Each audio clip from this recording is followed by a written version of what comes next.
ഒരു ദിവസം വൈജയുടെ വീട്ടിലേക്ക് ഒരു സ്ത്രീ വരികയാണ്. അവരെ കണ്ടപാടെ തന്നെ വൈജ വിചാരിക്കുന്നുണ്ട്, ഇവരെ ഞാൻ എവിടെയോ കണ്ടതാണല്ലോ. എവിടെയാ കണ്ടത്? എനിക്കൊരു ഓർമ്മയും കിട്ടുന്നില്ല. പക്ഷേ ഞാൻ എവിടെയോ കണ്ടിട്ടുണ്ട്. ഇങ്ങനെ ആലോചിച്ചുകൊണ്ടിരിക്കുമ്പോൾ അവർ പറയുന്നുണ്ട്, വൈജയെ എന്നെ മനസ്സിലായില്ലേ? ഇല്ലല്ലോ. നിങ്ങൾ പക്ഷേ ഞാൻ എവിടെയോ കണ്ടിട്ടുണ്ട്. എവിടെ നിന്നാണ് നിങ്ങൾ വരുന്നത്? ആരാ? എന്താ നിങ്ങളുടെ ആവശ്യം എന്നൊക്കെ ചോദിക്കുമ്പോൾ ആ സ്ത്രീ പറയുന്നുണ്ട്, വൈജയ്, നീ 22 വർഷങ്ങൾക്ക് മുന്നേ പ്രസവിച്ചത് എൻ്റെ ഹോസ്പിറ്റലിലാണ്. അന്ന് നിൻ്റെ കുഞ്ഞിനെ ഏറ്റുവാങ്ങിയത് ഞാനാ. എന്നെ നിനക്ക് ഓർമ്മയില്ലേ എന്ന് ചോദിക്കുമ്പോൾ ഒരു നടുക്കത്തോടു കൂടി അവൾ ആ സ്ത്രീയുടെ മുഖത്തേക്ക് നോക്കുന്നുണ്ട്. എന്നിട്ട് പറയുന്നുണ്ട്, എന്നിട്ട് നിങ്ങൾ എന്താ ഇപ്പോൾ വന്നത്? നിങ്ങൾ എന്തിനാ ഇങ്ങോട്ടേക്ക് വന്നത് എന്നൊക്കെ ഇങ്ങനെ ഒരു വല്ലാതെ വെപ്രാളത്തോടു കൂടി ചോദിക്കുമ്പോൾ ആ സ്ത്രീ പറയുന്നുണ്ട്, എനിക്ക് നിന്നോട് കുറച്ച് കാര്യങ്ങൾ തുറന്നു പറയാനുണ്ട്. 22 വർഷങ്ങൾ ഞാൻ അനുഭവിച്ച ആ ഒരു നീറ്റൽ എനിക്കത് നിന്നോട് തുറന്നു പറയണം വൈജയ്. ഇത്രയും വർഷങ്ങൾ എൻ്റെ ഈ ജോലിക്കിടയിൽ ഞാൻ അനുഭവിച്ച ഇത്രയും ഒരു ടെൻഷൻ എൻ്റെ ജീവിതത്തിൽ ഉണ്ടായിട്ടില്ല. അതുകൊണ്ട് ഇനി എനിക്ക് മരിക്കുന്നതിന് മുമ്പെങ്കിലും ഈ സത്യം നിന്നോട് തുറന്നു പറയണമെന്നുണ്ട്. ഒരമ്മമാരോടും ചെയ്യാനാകാത്ത ക്രൂരതയാണ് ഞാൻ നിന്നോട് ചെയ്തത്. എന്താ ഡോക്ടർ, എന്താ നിങ്ങളീ പറയുന്നത് എന്ന് ചോദിക്കുമ്പോൾ പെട്ടെന്ന് തന്നെ വൈജയുടെ അമ്മ സൗദാമിനി അമ്മ അങ്ങോട്ടേക്ക് വരുന്നുണ്ട്. അവർ പെട്ടെന്ന് ഡോക്ടറിനെ കാണുമ്പോൾ അവർക്ക് മനസ്സിലാവുന്നുണ്ട്, അയ്യോ ഇത് വൈജയെ അന്ന് ആ വൈജയെ കാണിച്ച സമയത്തുള്ള ഡോക്ടറല്ലേ എന്നിങ്ങനെ ഒരു പരിഭ്രാന്തലോട് കൂടി നോക്കുമ്പോൾ സൗദാമിനി അമ്മ അവർക്ക് നേരെ കണ്ണ് കാണിക്കുന്നുണ്ട്, ഒരു കാര്യങ്ങളും പറയരുത് എന്ന്. പക്ഷെ അതൊന്നും കേൾക്കാതെ ആ ഡോക്ടർ വൈജയോട് പറയുന്നുണ്ട്, വൈജയ്, എനിക്ക് നിന്നോട് കുറച്ച് കാര്യങ്ങൾ പറയാനുണ്ട്. അതിപ്പോൾ ഞാൻ പറയാതിരുന്നാൽ നിന്നോട് ഇനിയും ഞാൻ കാണിക്കുന്ന ക്രൂരതയായി പോവും. എന്നെക്കൊണ്ട് ഇനി കഴിയില്ല. എൻ്റെ മനസ്സിൽ ഇത്രയും നാളും ഞാൻ ആ ഒരു സത്യം മൂടി വെച്ചു. ഇനിയെങ്കിലും എനിക്കത് പുറത്തു പറയണം.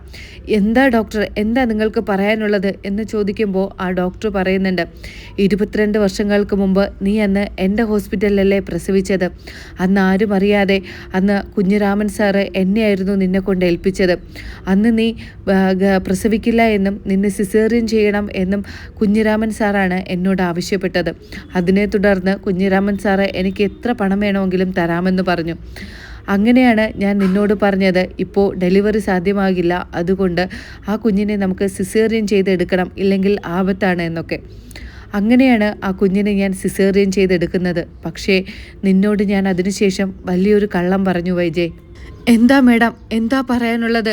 എൻ്റെ കുഞ്ഞിപ്പോൾ ജീവിച്ചിരിപ്പുണ്ടോ എന്ന് ചോദിക്കുമ്പോൾ ഡോക്ടർ പറയുകയാണ്, അതേ വൈജയ്, അന്ന് ആ കുഞ്ഞ് ജീവനോടെ ഉണ്ടായിരുന്നു. അന്ന് മരിച്ചുപോയി എന്ന് ഞാൻ നിന്നോട് കള്ളമാണ് പറഞ്ഞത്. പക്ഷേ ഇപ്പോൾ ആ കുഞ്ഞ് ജീവിച്ചിരിക്കുന്നുണ്ടോ എന്നുള്ള കാര്യം എനിക്കറിയില്ല. ആ കുഞ്ഞിന് അതിനുശേഷം എന്ത് സംഭവിച്ചെന്നും എനിക്കറിയില്ല. ഈ ഒരു സത്യം മാത്രം എനിക്കറിയാം. അന്ന് നിൻ്റെ കുഞ്ഞ് പ്രസവത്തിൽ മരിച്ചുപോയി എന്ന് ഞാൻ നിന്നോട് കള്ളം പറഞ്ഞതാണ്. അതന്ന് നിൻ്റെ അച്ഛൻ എന്നെ നിർബന്ധിച്ച് എനിക്ക് എത്ര പണം വേണമെങ്കിലും തരാമെന്ന് പറഞ്ഞതുകൊണ്ട് ഞാൻ ആ കള്ളം പറഞ്ഞു പോയി. പണം തരാമെന്നുള്ളത് കൊണ്ടല്ല, പക്ഷേ നിൻ്റെ ഭാവി ജീവിതത്തെ ഓർത്ത് ഞാൻ ആ ഒരു കാര്യം മൂടി വെച്ചതാണ്. നിനക്ക് കല്യാണത്തിന് മുന്നേ ഒരു കുഞ്ഞു കൂടി ഉണ്ടെന്ന് അറിഞ്ഞു കഴിഞ്ഞാൽ മറ്റൊരു വിവാഹം നിനക്ക് നടക്കില്ല എന്നൊക്കെ കുഞ്ഞിരാമൻ സാറ് വല്ലാതെ ഭയപ്പെട്ടിരുന്നു. അതിനെ തുടർന്നാണ് എനിക്ക് ഈ ഒരു ക്രൂരത നിന്നോട് ചെയ്യേണ്ടി വന്നത് വൈജയ്. എന്നോട് നീ ക്ഷമിക്കണം, എനിക്ക് മാപ്പ് നൽകണം. വൈജയ്ക്ക് ഈ സത്യം അറിയുമ്പോൾ അവൾക്ക് താങ്ങാനേ കഴിയുന്നില്ല. അവൾ വല്ലാതെ അങ്ങ് അലറി വിളിക്കുന്നുണ്ട്. അപ്പോൾ സൗദാമിനി അമ്മ പറയുന്നുണ്ട്, മോളെ എന്നോട് ക്ഷമിക്കണം. അന്ന് എനിക്കറിയാമായിരുന്നു, കുഞ്ഞിരാമേട്ടൻ എന്നോട് പറഞ്ഞിരുന്നു ആ കുഞ്ഞ് ജീവനോടെ ഉണ്ട് എന്ന്. പക്ഷേ നിൻ്റെ ഭാവി മാത്രമേ അന്ന് ഞങ്ങൾ ആലോചിച്ചിരുന്നുള്ളൂ. അതുകൊണ്ടാണ് മോളെ, ഞങ്ങളോട് നീ ക്ഷമിക്കണം. അപ്പോൾ വൈജയന്തി അവരോട് ചോദിക്കുന്നുണ്ട്, എൻ്റെ കുഞ്ഞ് എവിടെയാണ്? എൻ്റെ കുഞ്ഞ് എവിടെയാണെന്ന് പറ നിങ്ങൾ. ഞാൻ നിങ്ങളോട് അന്നേ പറഞ്ഞിരുന്നതല്ലേ എൻ്റെ കുഞ്ഞ് ജീവനോടെ ഇരിക്കുന്നുണ്ട് എങ്കിൽ എനിക്ക് മറ്റൊരു വിവാഹം വേണ്ട. ഞാൻ ആ കുഞ്ഞിനെ നോക്കി എങ്ങനെയെങ്കിലും ജീവിച്ചോളൂ എന്ന്. പക്ഷേ ഇപ്പോൾ എന്തായി എൻ്റെ ജീവിതം? എനിക്ക് എൻ്റെ കുഞ്ഞിനെ കാണണം. എൻ്റെ കുഞ്ഞ് ജീവിച്ചിരിക്കുന്നുണ്ടെങ്കിൽ അത് എവിടെയാണ് എന്നൊക്കെ ഡോക്ടറിനോട് ചോദിക്കുമ്പോൾ ഡോക്ടർ പറയുന്നുണ്ട്, എനിക്ക് ബാക്കി കാര്യങ്ങളൊന്നും അറിയില്ല വൈജയ്. അന്ന് പക്ഷേ കുഞ്ഞിരാമൻ സാറ് ആ കുഞ്ഞിനെ ഹോസ്പിറ്റലിൻ്റെ അടുത്തുള്ള ഒരു ഓർഫണേജിലേക്കാണ് കൊണ്ടുപോയത്. അന്ന് അവിടുത്തെ മേഡം എന്ന് പറയുന്നത് അവരുടെ പേര് ബ്രിജിത എന്നോ എന്തോ ആയിരുന്നു. ഒരു പക്ഷേ നിനക്ക് അവിടെ അന്വേഷിച്ചു കഴിഞ്ഞാൽ നിൻ്റെ മകളെപ്പറ്റി എന്തെങ്കിലും വിവരം ലഭിക്കാതിരിക്കില്ല.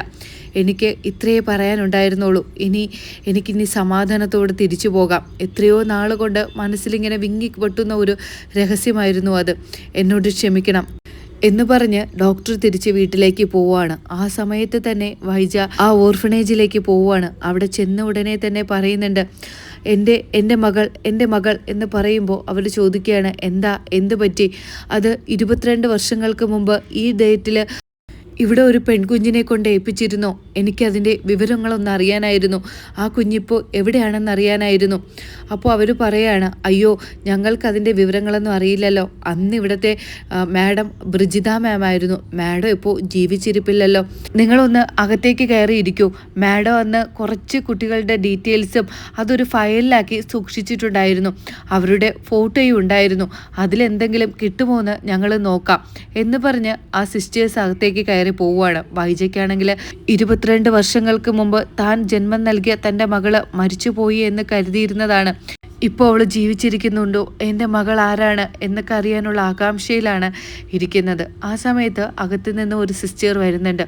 അവർ ഒരു ഫോട്ടോയായിട്ടാണ് വരുന്നത്. ബ്രിജിത മാം അന്ന് സൂക്ഷിച്ചു വച്ചിരുന്ന ഒരു ഫോട്ടോയാണിത്. ഇതാണ് ആ കുട്ടി എന്ന് പറഞ്ഞ് ആ ഫോട്ടോ അവളുടെ കയ്യിലേക്ക് കൊടുക്കുമ്പോൾ അവൾ വല്ലാതെ ഒരു ഞെട്ടലോടുകൂടിയാണ് ആ ഫോട്ടോയിലേക്ക് നോക്കുന്നത്. അവളുടെ കൈകളാകെ വല്ലാതെ വിറച്ച് കണ്ണൊക്കെ നിറഞ്ഞിട്ടാണ് നിൽക്കുന്നത്. അന്ന് അവളുടെ അച്ഛൻ ആ കുഞ്ഞിനെ അവിടെ ഓർഫണേജിൽ കൊണ്ടെത്തിച്ചപ്പോഴുള്ള ഫോട്ടോ, തൻ്റെ അച്ഛനും അലീനയുമായിട്ട് നിൽക്കുന്ന ഫോട്ടോ, അത് കാണുമ്പോൾ അവൾക്ക് ഉറപ്പിക്കുന്നുണ്ട്, അയ്യോ എൻ്റെ മകള് അലീനയായിരുന്നു. അപ്പോൾ എൻ്റെ മകളെ അച്ഛൻ അറിഞ്ഞുകൊണ്ട് തന്നെയാണോ എൻ്റെ വീട്ടിലേക്ക് അമ്മയെ നോക്കാനെന്ന് പറഞ്ഞു വിട്ടത്? എൻ്റെ കൂടെ ഇത്രയും ദിവസം ഉണ്ടായിരുന്നിട്ടും എൻ്റെ പൊന്നുമോളെ എനിക്ക് തിരിച്ചറിയാൻ കഴിഞ്ഞില്ലല്ലോ. എന്തെല്ലാം തരത്തിൽ ഞാൻ അവളെ വേദനിപ്പിച്ചു. അപ്പോൾ അവൾക്കറിയാമായിരുന്നില്ലേ ഞാനാണ് അവളുടെ അമ്മ എന്ന്. എന്നിട്ട് അതുപോലും അവൾ ഒരു വാക്ക് പറഞ്ഞില്ല. ബാലചന്ദ്രനും ഇതെല്ലാം അറിയാമായിരുന്നു. എന്നിട്ടും ഒരു വാക്ക് പോലും ബാലചന്ദ്രൻ എന്നോട് പറഞ്ഞില്ല. പെട്ടെന്ന് തന്നെ അവൾ ആ കണ്ണീരോടെ ആ ഫോട്ടോയുമായിട്ട് തിരിച്ച് വീട്ടിലേക്ക് വരുന്നുണ്ട്. വന്ന് കയറിയപ്പോഴേ തന്നെ അലീന ഫ്രണ്ടിൽ നിൽക്കുകയാണ്. അലീനയെ കാണുമ്പോൾ അവളുടെ കണ്ണൊക്കെ നിറയുന്നുണ്ടെങ്കിലും അലീന തൻ്റെ സ്വന്തം മകളാണ് എന്ന് മറ്റാരെയും അറിയിക്കാതിരിക്കാൻ വേണ്ടി അവൾ ഒരുപാട് പാടുപെടുന്നുണ്ടായിരുന്നു. അപ്പോൾ അലീന ചോദിക്കുന്നുണ്ട്, എന്തു പറ്റി മാഡം? മാഡത്തിൻ്റെ കണ്ണൊക്കെ നിറഞ്ഞിരിക്കുന്നുണ്ടല്ലോ, എന്തു പറ്റി? അപ്പോൾ വൈജയന്തി പറയുന്നുണ്ട്, എന്തു പറ്റാൻ, എനിക്കൊന്നും പറ്റിയില്ല എന്ന് പറഞ്ഞ് ദേഷ്യത്തോടു കൂടി അങ്ങ് അകത്തേക്ക് കയറി പോവുകയാണ്. ആ ദേഷ്യം അഭിനയിക്കുന്നുണ്ടെങ്കിലും തൻ്റെ മകളെ ഇത്രയും നാളും തന്നോടൊപ്പം ഉണ്ടായിരുന്നിട്ട് തിരിച്ചറിയാൻ കഴിഞ്ഞില്ലല്ലോ എന്നുള്ള വിഷമമാണ് മൊത്തത്തിൽ. ആ സമയത്ത് അവൾ തീരുമാനിക്കുന്നുണ്ട്, എന്തായാലും എൻ്റെ മകളാണെന്നറിഞ്ഞു, ഇനി ഞാനിത് മറ്റാരെയും അറിയിക്കുന്നില്ല. പക്ഷേ അവൾക്ക് ഞാൻ അമ്മയാണെന്നറിയാം. അതുകൊണ്ടിനി തിരിച്ച് കുറേയൊക്കെ അവളെ ഒന്ന് ഭ്രാന്ത് പിടിപ്പിക്കണം എന്നിങ്ങനെ ചിന്തിച്ചിട്ട് അവൾ പെട്ടെന്ന് തന്നെ അലീനയുടെ അടുത്തേക്ക് പോകുന്നുണ്ട്. എന്നിട്ട് പറയാണ്, ഇനി നീ അടുക്കളയിൽ കയറി ജോലി ചെയ്യണ്ട. എന്താ മാഡം, ഞാനല്ലേ ഇവിടെ ജോലി ചെയ്തുകൊണ്ടിരുന്നത്? നീ തന്നെയാ ചെയ്തുകൊണ്ടിരുന്നതെന്ന് ഞങ്ങൾക്കറിയാം. ഇനി അതിൻ്റെ ആവശ്യമില്ല. ഇനി കൃഷ്ണമോളും ബബിതയും അടുക്കളയിൽ കയറി ജോലി ചെയ്യും. ഇത് കേൾക്കുമ്പോൾ പെട്ടെന്ന് തന്നെ ബബിത അടുത്തേക്ക് വരുന്നുണ്ട്. എന്താ അമ്മേ പറയുന്നത്? ഇത്രയും നാളും അലീന ചേച്ചിയല്ലേ ഇവിടെ ജോലി ചെയ്തുകൊണ്ടിരുന്നത്? ഇനി എന്താ എന്നെ കൊണ്ട് ചെയ്യിപ്പിക്കുന്നത്? എനിക്കാണെങ്കിൽ ഒന്നും ഉണ്ടാക്കാൻ അറിയില്ല അമ്മേ. നിന്നോട് പറഞ്ഞത് കേട്ടാൽ മതി. നീയും കൃഷ്ണമോളുമായിട്ട് ഇനി അടുക്കളയിൽ എന്തെങ്കിലുമൊക്കെ വെച്ചുണ്ടാക്കിയാൽ മതി. അലീന ഇത്രയും നാളും കിടന്ന് കഷ്ടപ്പെടുന്നതല്ലേ, അവളിനി പുറത്തെന്തെങ്കിലും ജോലി ചെയ്യട്ടെ. അലീനയ്ക്കാണെങ്കിൽ ഇതൊക്കെ എന്തിനാണ് മാഡം പറയുന്നത്? ഇങ്ങനെയൊക്കെ വല്ലാതെ ഇങ്ങനെ ഒരു ടെൻഷനാണ്. അപ്പോൾ അവൾ പറയുന്നുണ്ട്, വേണ്ട മാഡം, ബബിതയ്ക്കൊന്നും ഒന്നും അറിയില്ലല്ലോ, ഞാൻ തന്നെ വച്ചു വിളമ്പിക്കോളാം.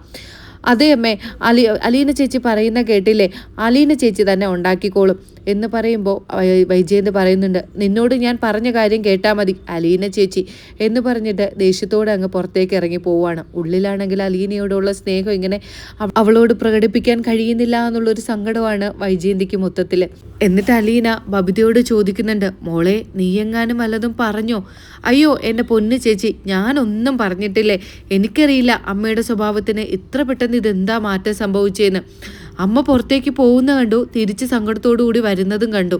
എനിക്ക് വേറൊന്നും അറിയില്ല ചേച്ചി, ഞാൻ സത്യത്തിലൊന്നും പറഞ്ഞിട്ടില്ല. അപ്പോൾ കൃഷ്ണമോളോട് അലീന ചോദിക്കുന്നുണ്ട്, മോളെ ഇനി നീ എങ്ങനെ അമ്മയോട് വല്ലതും പറഞ്ഞു? എന്താ ചേച്ചി, ഇത്രയും നാളായിട്ടും ഞാൻ അങ്ങനെ എന്തെങ്കിലും പറഞ്ഞിട്ടുണ്ടോ? ഞാനൊന്നും പറഞ്ഞില്ല അമ്മയോട്. എനിക്കറിയില്ല അമ്മയ്ക്ക് എന്ത് മാറ്റം പറ്റിയതാന്ന്. അതിനുശേഷം പിറ്റേന്ന് രാവിലെ തന്നെ വൈജയന്തി വണ്ടിയൊക്കെ എടുത്തിട്ട് കുറച്ച് ആഭരണങ്ങൾ വാങ്ങാൻ വേണ്ടി ജ്വല്ലറിയിലേക്ക് പോവാണ്. കുറച്ച് ആഭരണങ്ങളും ഡ്രസ്സൊക്കെ എടുത്തതിന് ശേഷമാണ് തിരിച്ചു വരുന്നത്. അങ്ങനെ ഡൈനിങ് ടേബിളിൻ്റെ പുറത്ത് ഇതൊക്കെ ഇരിക്കുന്ന കാണുമ്പോൾ ബബിത ഓടി വന്ന് ആ ആഭരണങ്ങളും ഡ്രസ്സൊക്കെ എടുത്ത് നോക്കുന്നുണ്ട്.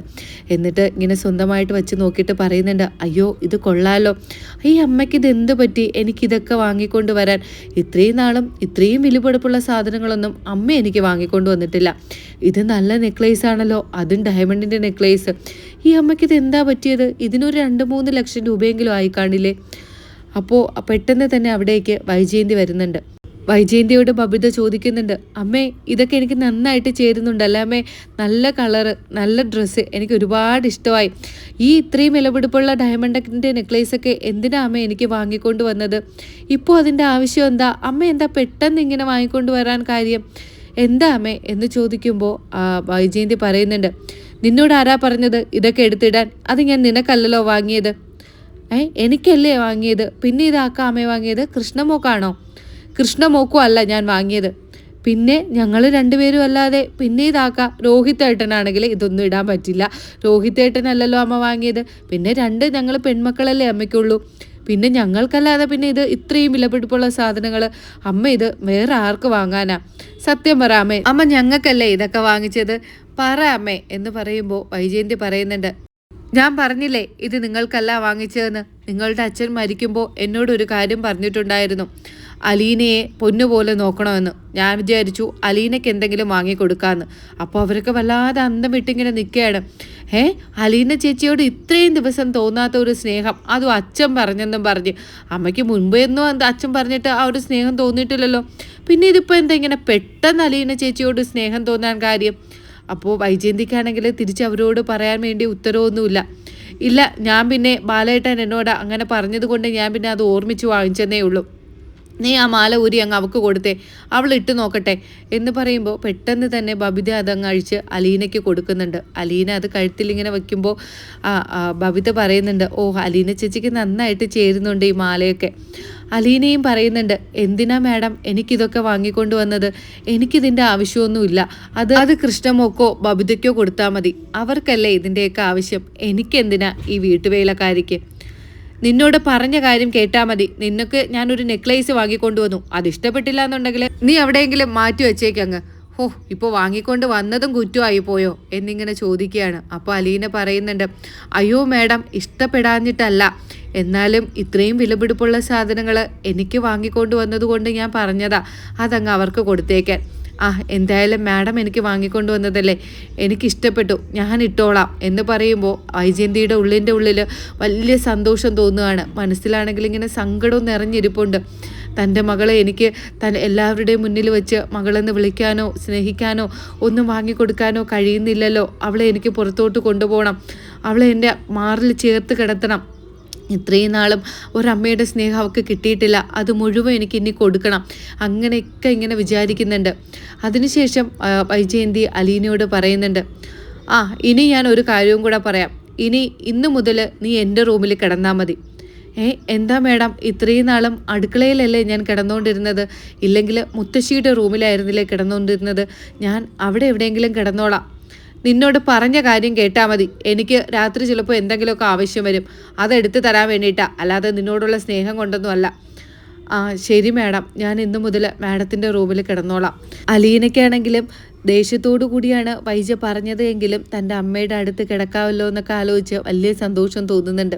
അപ്പോൾ ബബിതയും കൃഷ്ണമോളും പറയുന്നുണ്ട്, അലീന ചേച്ചി കോളടിച്ചല്ലോ, ഇനി അമ്മയുടെ അടുത്ത് കിടക്കാമല്ലോ, ഇപ്പോൾ സന്തോഷമായില്ലേ? സന്തോഷമായി മോളെ, എന്നാലും ഇതെങ്ങനെ ഇങ്ങനെ സ്വഭാവം മാറിയെന്നാ ഞാൻ ആലോചിക്കുന്നത്.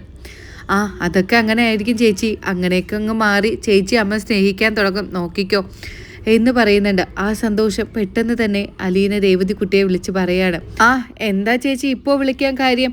അവരിനി ചേച്ചി എന്തെങ്കിലും ചെയ്തോ, ഉപദ്രവിച്ചോ, പറ. അപ്പോൾ അലീന പറയുന്നുണ്ട്, ഇല്ല മോളെ, ഇന്ന് എന്നോട് വലിയ സ്നേഹത്തോടെയാ അമ്മ പെരുമാറിയത്, എനിക്കാണെങ്കിൽ വിശ്വസിക്കാൻ കഴിയുന്നില്ല മോളെ. എന്നോട് അടുക്കളയിൽ കയറണ്ടെന്ന് പറഞ്ഞു, എനിക്ക് പുതിയ ഡ്രസ്സ്, മാല ഇതൊക്കെ വാങ്ങിക്കൊണ്ട് വന്നു. അതെന്താ ചേച്ചി പെട്ടെന്ന് ഇങ്ങനെ ഒരു സ്വഭാവ മാറ്റം? ഇനി ചേച്ചി എന്തെങ്കിലും ട്രാപ്പിലാക്കാനുള്ള പണിയാണോ അവർ കാണിക്കുന്നത്?